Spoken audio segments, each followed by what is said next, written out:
सतगुरुदयाल के चरणों में प्रणाम करते हुए सभी साधक बंधु बांधव, हम सभी लोग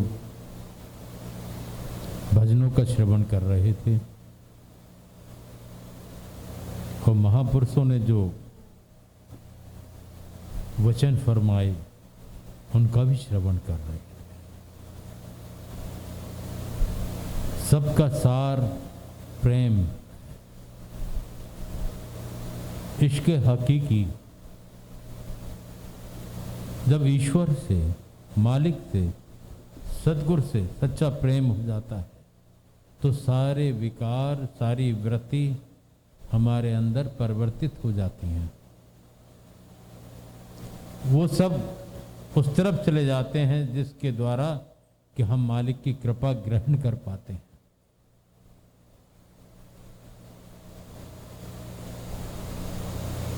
उसको फुर्सत ही नहीं होती है भगवत नाम संकीर्तन से। सद्गुरु द्वारा प्रदत्त जो नाम हमें मिला हो उसका जाप करने से, जैसा कि अभी वचनों के अंतर्गत भी आया, ईर्षा, द्वेष, क्रोध, ये शने शने अपने आप खत्म होते जाते हैं।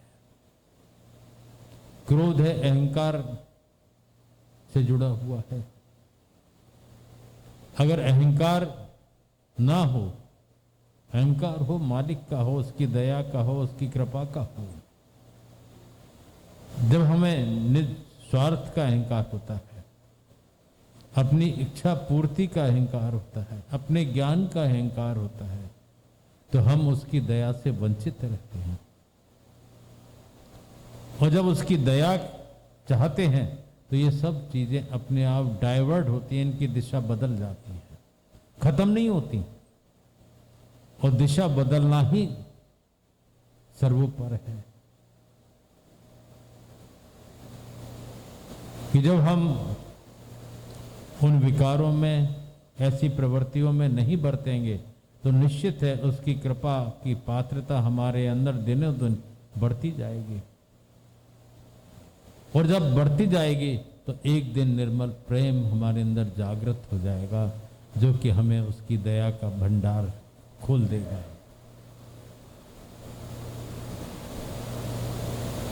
अभी भजन चल रहा था कि वो खजाने गली गली लौटाते हैं। सोचते हैं कोई तो मिल जाए, कोई तो उस खजाने का अधिकारी हो जो ले सके। अगर धन दौलत, पैसा, सोना चांदी लूटा जाए तो बहुत लूटने वाले मिल जाएंगे, पर इस खजाने को लूटने वाले ही नहीं मिलते हैं। सोचते हैं तो बाद की बात चीज है, अभी तो मौज मस्ती के दिन हैं, खाने पीने के दिन हैं, फिर ये समय मिला कि नहीं मिला। लेकिन उल्टा है, जो समय इसके लिए है वो हम उसमें गंवा देते हैं। और उस समय तो वो स्थिति होती है कि हमें राम का नाम लेना ही पड़ता है, क्योंकि शरीर किसी काम का नहीं होता, सब कुछ शिथिल हो जाता है, कुछ काम कर नहीं सकते, पड़े रहते हैं। तो क्या करें कि राम जी को भज लो। जो समय था उसको तो गंवा दिया और सद्गुरु कृपा से हम वंचित रहे। अभी भी समय है, जब तक हम सबके हाथ पैर चलते हैं, एक ऊर्जा उसने हमको बख्शिश में दी हुई है, एक ताकत उसने बख्शिश में दी हुई है, उसको सही दिशा में हम लगा लें। उसकी कृपा का लाभ हमको जितना मिल जाए, जितनी कमाई हम असली कर लें, यहाँ की कमाई यहाँ तक है, यहाँ की कमाई शरीर तक है, और शरीर यहीं पड़ा रह जाएगा, वो सब कुछ यहीं पड़ा रह जाएगा। और जो चेतना अंदर से जाएगी उसके साथ हम क्या लेके जाएंगे, कौन सी कमाई लेके जाएंगे, तो हम देखेंगे कि हम कुछ कर ही नहीं पाए। और दोजक की व्यवस्था हमने कर ली। दोजक शायद नरक को कहते हैं, उर्दू या फारसी का वर्ड है। अगर हम सच्ची कमाई वो कर लेते तो निश्चित है हमको स्वर्ग मिलता, सदगुरु की चरणों में जगह मिलती और आवागमन से हम निवृत्त हो जाते। इन सब के लिए एक एक श्वास बहुत कीमती है, बहुत कीमत बताई है महापुरुषों ने। तो कहता हूं कह जात हूं बजा बजा के ढोल, श्वासा खाली जात है तीन लोक का मोल। नाम से जो खाली हो, कभी खाली ना आए उस मालिक का, परमात्मा का, ईश्वर का, सतगुरु का। ऐसी तीन लोग जिनका मूल है एक एक श्वास का, ऐसी श्वास से जाने कितनी हमने निकाल दी। पर अब जो बाकी हैं हम जीत जाएं और भज लें। वो तो हर जगह मौजूद है, हर समय मौजूद है। और वो जो खजाना जिस तरह का वो भजन था, गली गली बिखरा रहा है, बिखेर रहा है, बिखरा हुआ है। पर उसके लिए जो पात्र हैं निश्चित तौर पर बिरले उसको प्राप्त भी कर लेते हैं, उस खजाने को लूट लेते हैं। एक जगह और का राम रतन धन मुझम है, खान खुली घटमाए और सैत मैत ही देत हूं पर गाहक को ना। वो तो फ्री में बांटते हैं लेकिन ग्राहक ही कोई नहीं नजर आता। कोई कहीं उलझा, कोई रोग में, कोई शोक में, कोई धन में, कोई प्रॉपर्टी में, कोई किसी में, कोई किसी में। सोचते हैं यही सब कुछ है। जो सब कुछ है उस तरफ तवज्जो नहीं होती, उस तरफ ध्यान नहीं होता और सारा समय हम ऐसे ही निकाल देते हैं। अगर चेत करके सत्संग भी करें और कहीं भाग्य से सद्गुरु मिल जाएं और उनकी कृपा के हम पात्र बन जाएं और वो दया कर दें, अपना लें।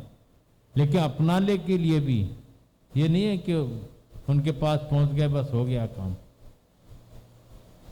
जो तुम चाहो गुरु अपनावें, पहले तुम उनको अपनाओ।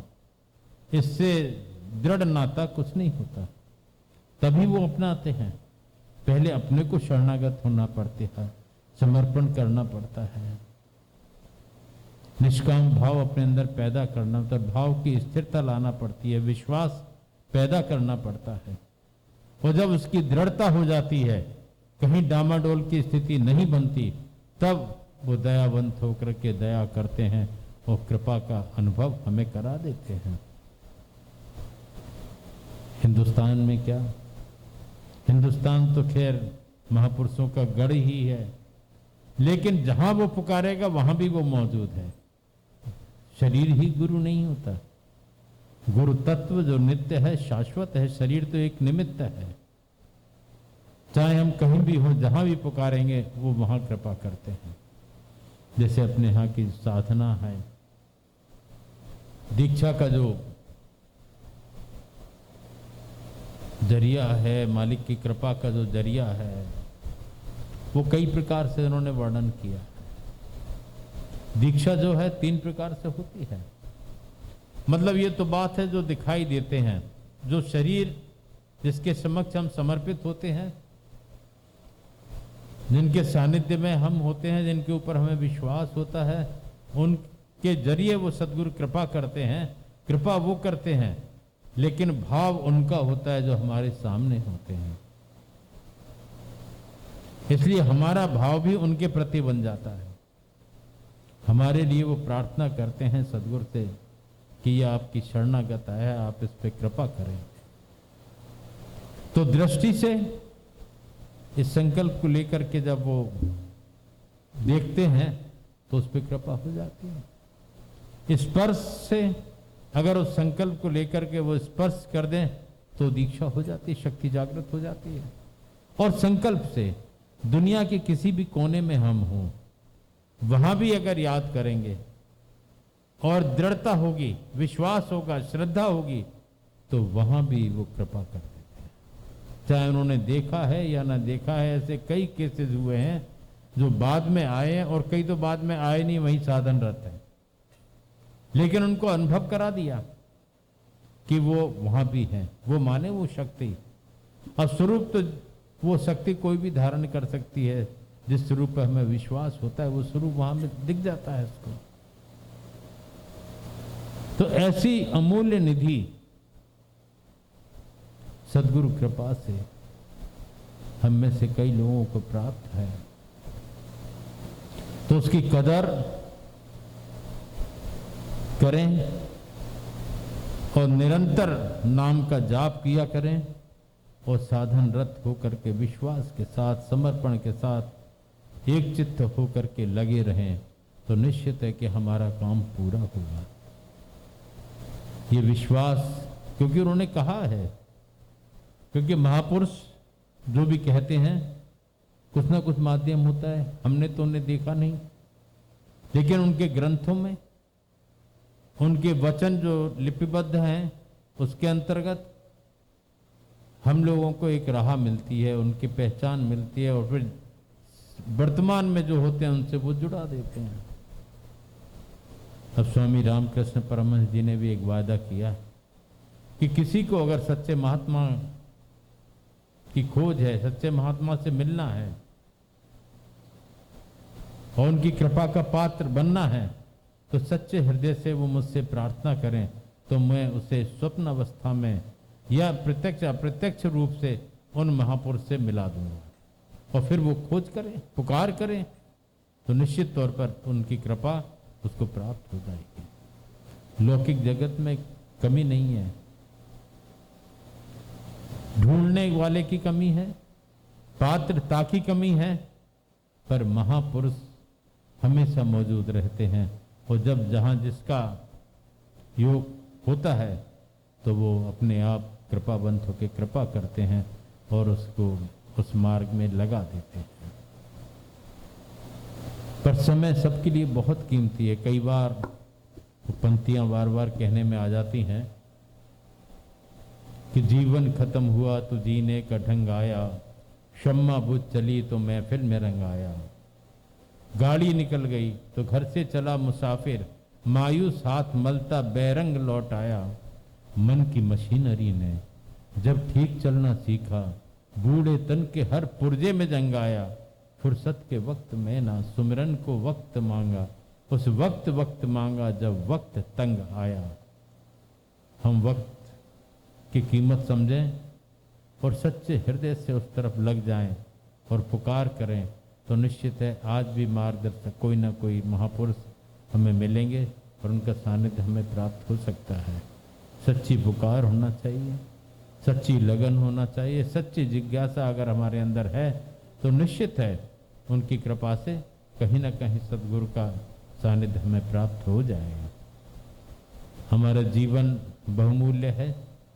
कितने लाख 84 लाख योनियों के अंतर्गत ये शरीर मिला है, इसकी कदर करना सीखें। क्षणिक सुख के लिए भूल ना जाएं, क्योंकि ये तो क्षणिक है, पर वो परमानेंट है। यहाँ से जाने के बाद भी उनके चरणों में जगह मिलती है, वो आवागमन से हम निवृत्त हो जाते हैं। हम भी प्रार्थना करेंगे सद्गुरु से कि सदैव सब पर कृपा बनाए रखें और सच्चे जिज्ञासु पात्र जो हों उनको अनुभव कराते रहें, ताकि उनका विश्वास दृढ़ बना रहे और उनके चरणों की तरफ खिंचे रहें। ओम।